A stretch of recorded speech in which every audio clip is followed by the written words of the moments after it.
Vous avez regardé l'épisode 8 de House of Dragon saison 2 et vous cherchez un endroit où aller un petit peu plus loin dans votre visionnage, c'est juste ici. Bonjour à toutes et à tous, ici Mordren et aujourd'hui, pour la dernière fois de cette saison, puisqu'on a vu le dernier épisode de la saison 2, on va faire l'analyse détaillée de cet épisode, le décryptage de ses références, on va évoquer les différences entre cet épisode et le livre Feu et Sang, et ensuite, à la fin de la vidéo, mais je vous préviendrai évidemment, on parlera des spoilers du bouquin.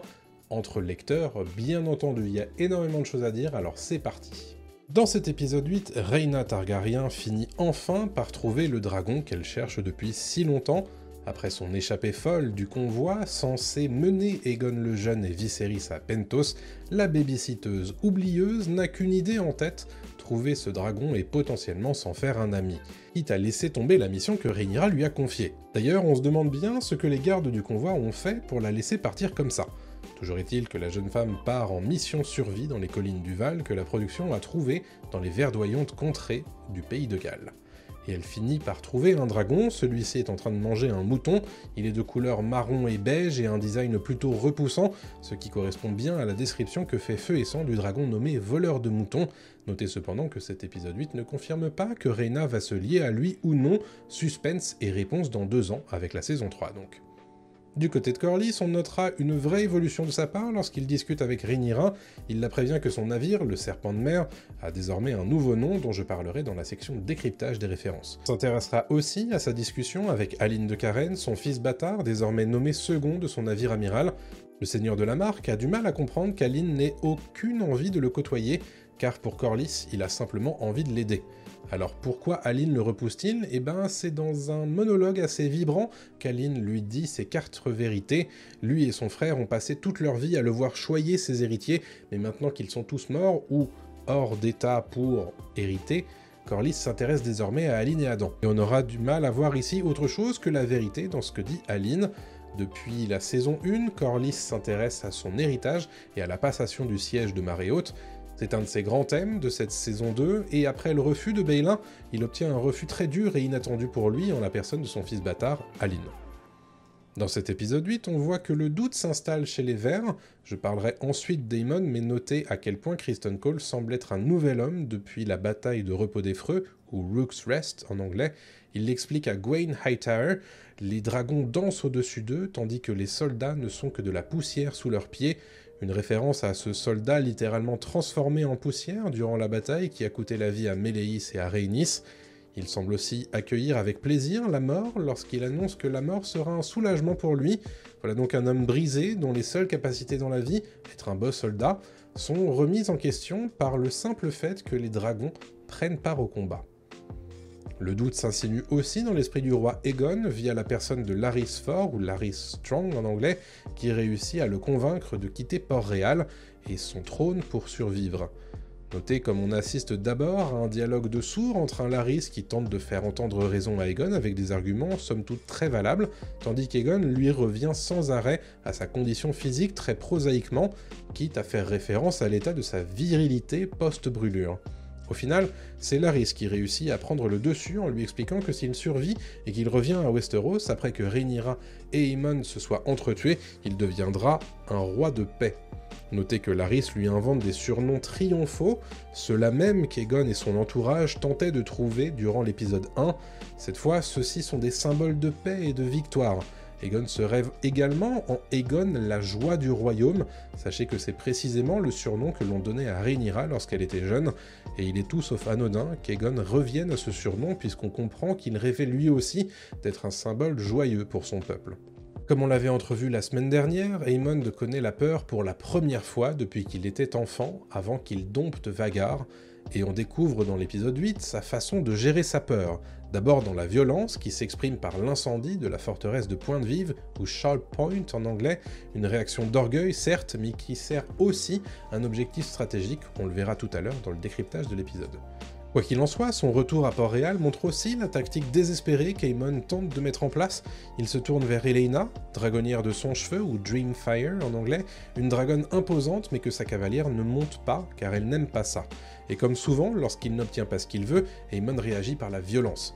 Il tente de convaincre Helaena, d'abord en lui forçant littéralement la main sous les yeux de leur mère, qui prend la défense de sa fille, et lorsqu'Aemon tente une nouvelle approche auprès de sa sœur, il s'en montre doux et mielleux, mais sa sœur n'est pas dupe et nous confirme qu'elle a bien un don de vision surnaturelle en lui annonçant qu'elle l'a vu brûler son frère, mais aussi qu'elle l'a vu la mort d'Aemon, on y reviendra. Voilà en tout cas de quoi faire frémir de rage le prince régent, mais on peut tout de même s'attendre à ce qu'il apprécie quelque peu les tractations plutôt fructueuses, bien que coûteuses, de Tywin Lannister à Tyrosh auprès de la Triarchie. Le maître des navires de Westeros a en effet réussi à obtenir le soutien de la flotte de la Triarchie, ce qui représente un potentiel tournant dans la guerre, même si très honnêtement, Tywin s'est fait arnaquer sur le prix de leur contribution.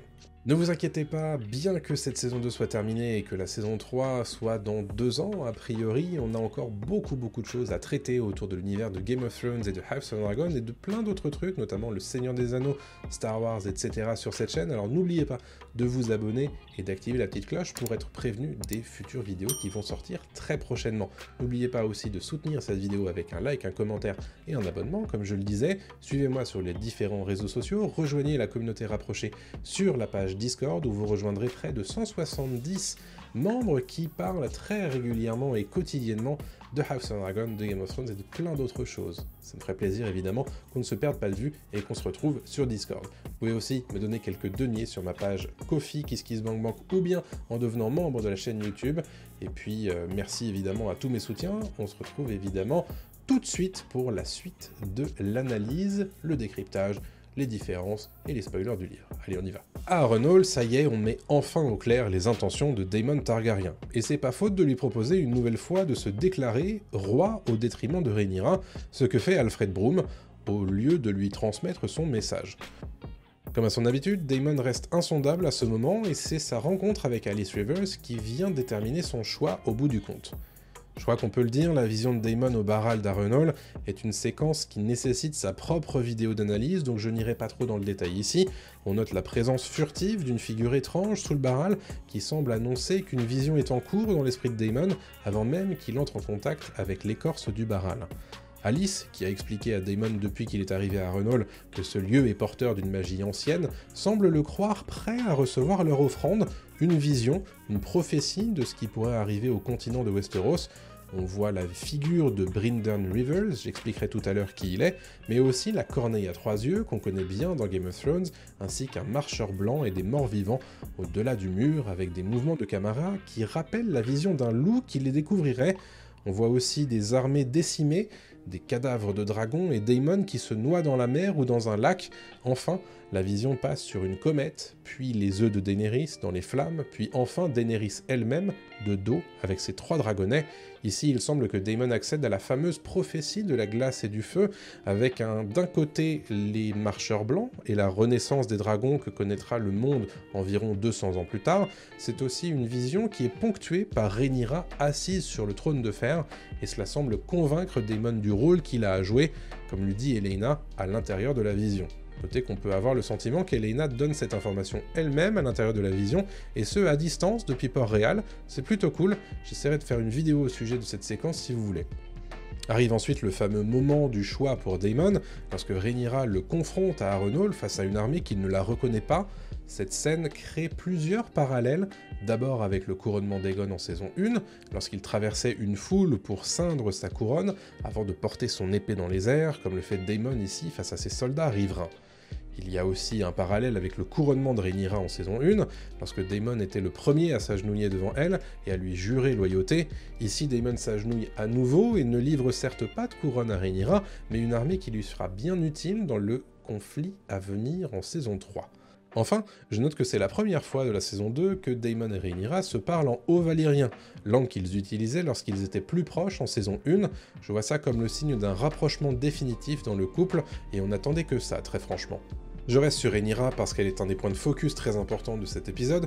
On la voit auprès de ses nouveaux dragonniers faire état de sa future stratégie, celle de prendre les places fortes des Verts, quitte à tuer des innocents, chose qui ne semble plaire ni à Ulf ni à Hugh. On voit également Ulf se comporter comme un vrai rustre à la table de la reine, ce qui déplaît fortement à son fils Jaehaerys, mais Ulf n'a semble-t-il aucun filtre et leur renvoie leurs reproches tout en commandant toujours plus de volailles à manger.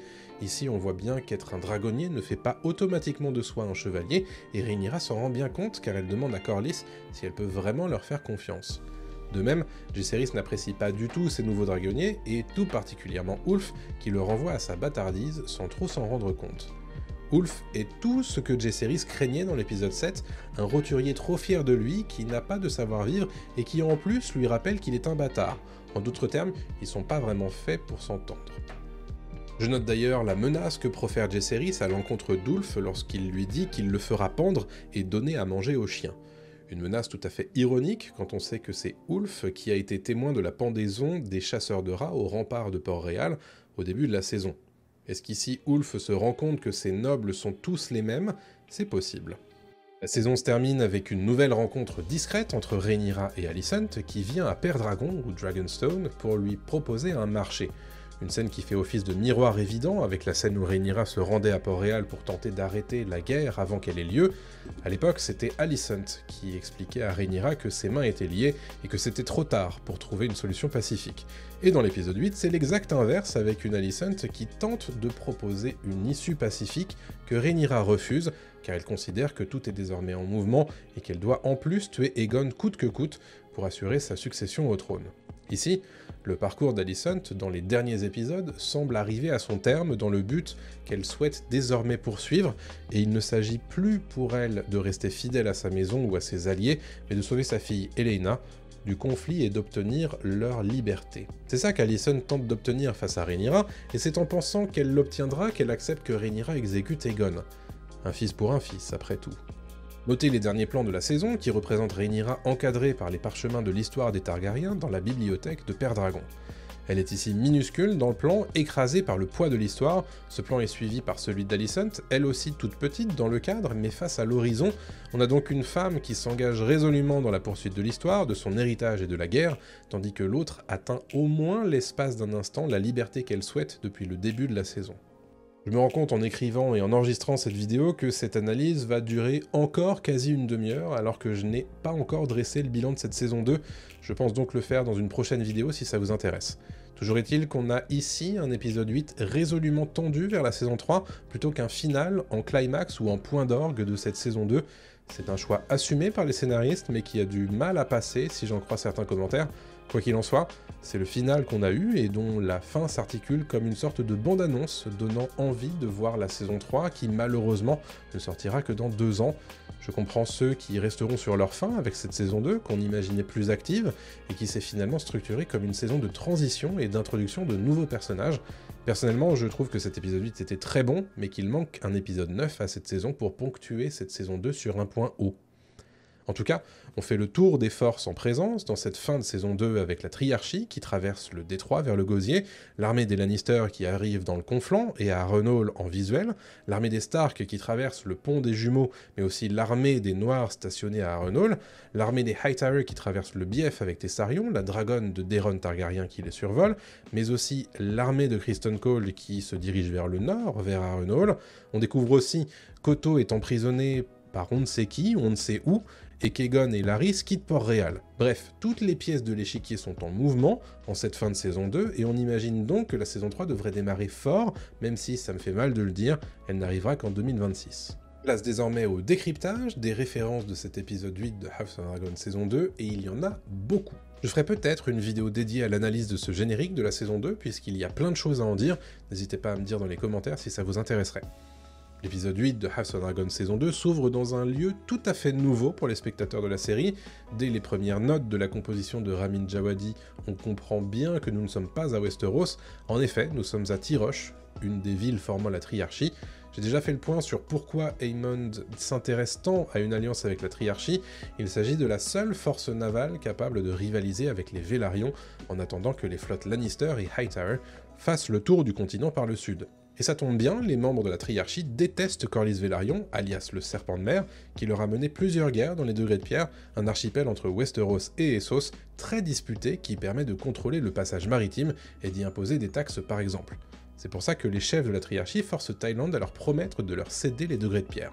Au sujet de Thaïlande, notez que l'amiral Lohar, de son nom complet Shakaro Lohar, fait référence au fait que les Lannister s'appellent souvent par un prénom qui commence par les lettres TY. En effet, Tybalt, Tyrion, Tywin, Tyler, Tymond et autres font partie des prénoms qu'on retrouve dans l'arbre généalogique des Lannister. Dans une discussion tendue avec Gwaine Hightower, Criston Cole révèle qu'Alicent Hightower lui a sauvé la vie par 2 fois. Alors je vous rappelle, une fois de la hache du bourreau, lorsqu'elle a appris qu'il avait rompu son serment en couchant avec Rhaenyra en saison 1, et une seconde fois de lui-même, lorsque celui-ci avait prévu de prendre sa propre vie après le dîner de mariage de Rhaenyra et Laenor, où il avait tué à main nue l'amant de Laenor, Sir Joffrey Longbec ou Joffrey Longmouth en anglais. Criston explique que depuis, elle est devenue son phare dans la nuit. Le choix de ce mot est tout sauf anodin, puisque, rappelez-vous, les armoiries de la maison Hightower représentent une tour de garde sur laquelle brûle un feu tel le phare de Villevieille où il règne. Leur devise, par ailleurs, n'est autre que « Nous éclairons la voie », tel ce fameux phare qu'Alicent est devenu pour Criston. Enfin, il semble avoir repris à son compte les reproches d'Alicent à son encontre lorsqu'elle lui disait que sa loyauté changeait une fois le matin venu et qu'il ne se trouvait plus dans la chambre de la reine douairière. Ici, il explique à Gwaine que l'honneur véritable est une brume qui se dissipe au matin, mot différent mais sens similaire. Dans sa rage d'avoir découvert de nouveaux dragonniers à Père-Dragon, Aemond a frappé Pointe-Vive, ou Sharp Point avec Vhagar.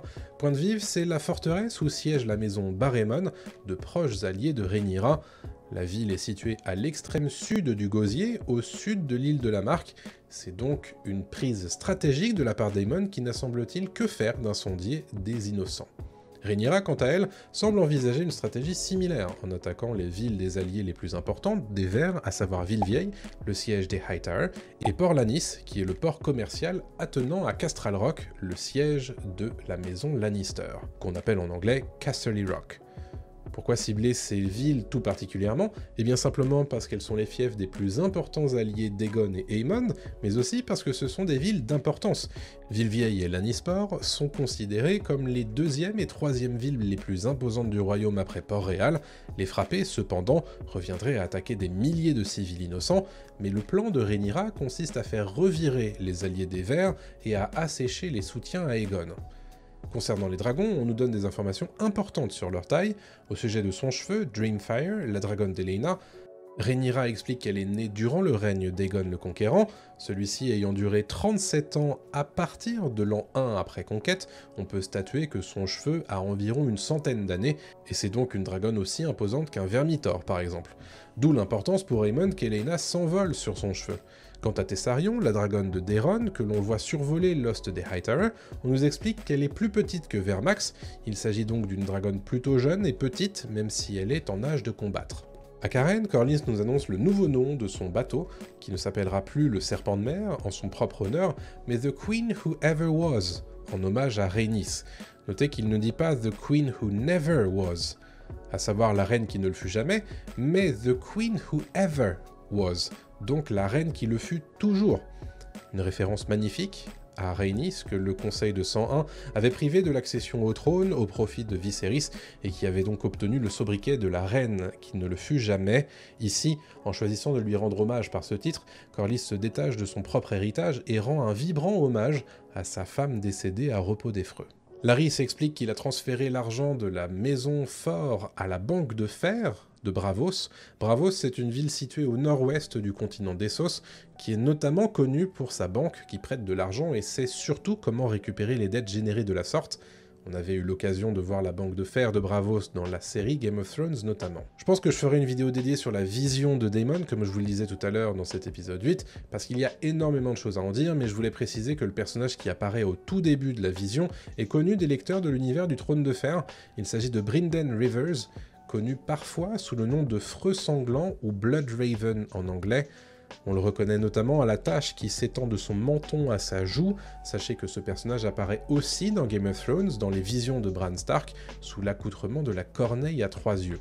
C'est aussi l'occasion de faire une référence à Daenerys Targaryen, avec ses 3 dragonnets, Drogon, Viserion et Rhaegal, à la fin de la saison 1 de Game of Thrones. Mais nous aurons l'occasion d'en reparler. Notez d'ailleurs que ce n'est pas un plan de la saison 1 qui a été pris pour être transféré dans la saison 2, épisode 8, mais bien une scène qui a été tournée spécialement pour House of the Dragon, sans Emilia Clarke, remplacée ici par une actrice du nom de Imogen Ruby Little. Enfin, au sortir de cette vision, on voit Elaena, parler à Daemon, ce qui confirme une bonne fois pour toutes qu'elle est une rêveuse, comprenez une Targaryen dotée d'un don de préscience ou de prophétie. C'est grâce à Daenys, la rêveuse, une princesse Targaryen, que la Maison du Dragon avait échappé à la malédiction de Valyria. Notez qu'Elaena annonce à Aemond qu'Aegon régnera encore après lui, mais aussi qu'elle l'a vu englouti dans l'œil-dieu, ou God's Eye en anglais. Il s'agit du lac qui fait face à Harrenhal, et où se trouve l'île aux Faces, un lieu où un pacte ancien aurait été conclu entre les enfants de la forêt et les premiers hommes. Si on regarde une carte, la forme du lac et de l'île, en son centre, dessine effectivement une sorte d'œil. C'est l'heure évidemment d'évoquer les différences entre Feu et Sang, le livre dont est adapté House of the Dragon, et cet épisode 8. Beaucoup de différences sont à noter dans cet épisode 8 de House of the Dragon. La première d'entre elles, et sans doute la plus importante, c'est la vision de Daemon provoquée par Alice Rivers. Tout au long de la saison, on a proposé des visions et hallucinations à Daemon qui n'existent pas dans le livre. Cette vision du futur n'existe pas non plus, tout comme Elaena, qui, rappelons-le, n'est pas une rêveuse dans Feu et Sang. Pour autant, je trouve que ce sont des moments très cool de cet épisode 8 qui apportent quelque chose à ces différents personnages et qui donnent aussi l'opportunité de faire un lien entre House of the Dragon et la série mère Game of Thrones. Dans le livre non plus, Alicent n'a pas du tout de volonté de quitter Port-Réal et la guerre avec sa fille ou qui que ce soit. Elle ne se porte pas non plus auprès de Rhaenyra pour lui proposer un plan d'action qui mettrait moins en danger les innocents. Ma théorie, c'est que c'est pour permettre à Rhaenyra de potentiellement garder le beau rôle, à savoir celle qui prendrait le pouvoir sans heurts. Encore une fois, une différence avec le livre, où Rhaenyra se pose un peu moins de questions à ce sujet. Comme je vous le disais la semaine dernière, c'est Otto qui va pour négocier une alliance entre les Verts et la Triarchie. Thaïlande est réduit dans le livre à un rôle très mineur. Ici, on étoffe le rôle de Thaïlande, tandis que celui d'Otto a été plutôt réduit dans cette saison 2. On introduit d'ailleurs une différence à son sujet, lorsqu'on découvre qu'il a été emprisonné on ne sait où et on ne sait par qui. Enfin, la dernière différence que je voulais évoquer avec vous concerne Rhaena, qui, dans Feu et Sang, n'est pas du tout liée à Voleur de Moutons. C'est une autre dragonnière qui lui est liée et qu'on n'a pas découvert dans House of the Dragon à l'heure actuelle. À cette époque de la danse des dragons, le dragonnet de Rhaena est mort, d'après le livre, et lorsqu'elle arrive dans le Val, avec les 3 œufs confiés par Rhaenyra, elle espère que l'un d'entre eux éclora pour elle. Son intrigue est ici donc bien différente dans House of the Dragon. C'est le moment évidemment de se parler entre lecteurs de Feu et Sang, donc tous les non-lecteurs, je vous dis évidemment à très bientôt. N'oubliez pas, vous savez comment faire pour me soutenir et soutenir cette vidéo, le like, le commentaire, l'abonnement, la petite cloche, le partage sur les réseaux sociaux, suivez-moi sur les différents réseaux. Allez sur la page Discord, donnez quelques deniers si vous le pouvez sur la page Ko-fi, KissKissBankBank ou bien devenez membre de la chaîne YouTube. Et puis on se retrouve très vite pour une nouvelle vidéo. Maintenant, on parle désormais entre lecteurs, spoiler à venir. Du côté des spoilers du livre, j'ai quelques petites choses à noter, même si foncièrement la situation n'a guère évolué depuis la fin de l'épisode 7. Tout d'abord, notez l'introduction de l'amiral Shakaro Lohar, introduit avec force et humour. Si dans le livre on nous parle d'un homme, le personnage est ici joué par une femme, et je trouve que ça lui va très bien. Les scènes entre elle et Tywin Lannister sont efficaces et mettent bien sûr en place la future bataille du Gosier qui, on l'imagine, sera un des grands moments de la saison 3, et espérons plutôt le début de la saison 3. J'ai également noté qu'Aegon croit son dragon mort à Repos des Freux. Encore une fois, on semble ici nous mettre en place une différence majeure entre House of Dragon et Feu et Sang, mais aussi Game of Thrones. Je reste persuadé que les personnages n'ont pas toutes les informations à leur disposition, tout particulièrement Aegon, qui est quand même souffrant. L'objectif serait sans doute de surprendre les non-lecteurs avec le retour de ce dragon en saison 3. Je doute que House of Dragon choisisse frontalement de démentir ce qui est dit de la fin de la danse des dragons dans Game of Thrones, où Joffrey explique tout de même que c'est Sunfire qui a tué Rhaenyra sur ordre d'Aegon, à moins que la série nous réserve d'autres rebondissements. Toujours à propos des dragons, l'absence du cannibale est de plus en plus notable dans la série. Si vous voulez mon avis, c'est un dragon assez mineur du livre Feu et Sang, mais sa description est tout de même très cool, donc ça serait dommage d'en faire l'économie. Peut-être aura-t-on droit d'en entendre parler en saison 3, qui sait. Rhaena laisse tout tomber pour la chance de rencontrer Voleur de Moutons, c'est un fait. Quid du fol abandon, le bateau qui doit emmener Aegon le Jeune et Viserys à Pentos? Je suis étonné qu'on n'ait pas eu un plan 2 dans leur bateau à la fin de la saison 2, pour nous rappeler qu'eux aussi ont un objectif à atteindre dans la saison 3, à moins qu'on évacue leur tragique destin, mais ça serait carrément dommage, j'imagine. Toujours est-il que j'ai peur que leur destin tombe un peu à plat, comme celui de Jaehaerys en début de saison 2, dans la scène de sang et fromage, qui, j'ai l'impression, n'a pas tant marqué les esprits que ça, étant donné que les téléspectateurs n'avaient pas trop d'affect pour le personnage. Pour ce qui est des nouveaux dragonniers, notez la défiance qui existe entre Adam et Ulf dès cet épisode 8, avec Adam qui lance à Ulf qu'un jour viendra où nous découvrirons qui, entre deux, est un lâche. De quoi mettre en place la future trahison d'Ulf, bien sûr, c'est moins précisé, mais celle de Hugh, ou Dug en français, est aussi un sujet de cette scène de dîner face à Rhaenyra. Lorsque Jaehaerys évoque le fait que des innocents devront être tués pour qu'ils l'emportent, on voit bien qu'Ulf et Hugh sont assez choqués par cette perspective. Comme on peut le voir à la fin de l'épisode 8, tout est désormais en place pour une grosse saison 3 qui s'annonce assez meurtrière.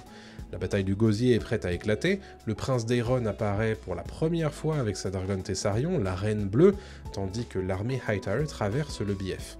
Les loups de l'hiver de Cregan Stark traversent les jumeaux pour se rendre dans le sud, l'armée des Lannister arrive dans le Conflent et ont Harrenhal en vue. Enfin, beaucoup de dialogues évoquent la prise de Port-Réal par les dragonniers de Rhaenyra. Reste désormais à savoir si elle se fera dans le feu et le sang, ou si le plan d'Alicent sera mis à exécution. Enfin, notez à quel point les prophéties de cette saison spoilent la suite du livre, avec d'un côté Helaena qui annonce à Aemon que son frère régnera à nouveau, mais aussi qu'Aemon se noiera dans le lac de l'œil-dieu. Même chose pour Daemon qui se voit noyé dans ce même lac. Les prophéties auto-réalisatrices c'est sympa, mais je me demande dans quelle mesure ça ne va pas venir gâcher le plaisir des spectateurs. À voir. Voilà ce que j'avais à vous dire sur cet épisode 8 de House of Dragon saison 2, j'espère que cette vidéo vous a plu, merci de l'avoir suivi jusqu'au bout, restez évidemment à l'écoute de cette chaîne YouTube puisqu'on va très prochainement de nouveau parler de House of Dragon, de Game of Thrones et de tout cet univers, mais aussi d'autres univers comme le Seigneur des Anneaux ou encore Star Wars. Je vous donne rendez-vous très prochainement pour une nouvelle vidéo, d'ici là portez-vous bien, salut à tous.